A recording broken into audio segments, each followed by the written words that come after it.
અરે વાહ, આ તો બર્ગર બની રહ્યા લાગે છે. સરસ મજાની શેઝવાન નાખી દીધી છે, માયોનીઝ નાખી દીધું છે. ઓ, આ તો બલ્કમાં બર્ગર બનતા લાગે છે.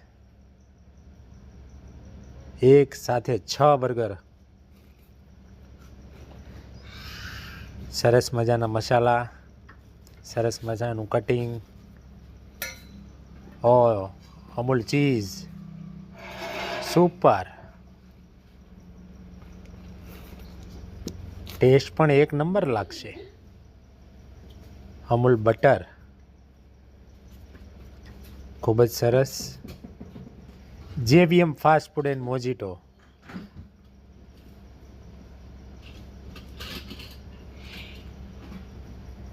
બનીને રેડી થઈ ગયા છે સરસ મજાના બર્ગર. તો મિત્રો, આપ પણ પધારો JVM fast food and mojito.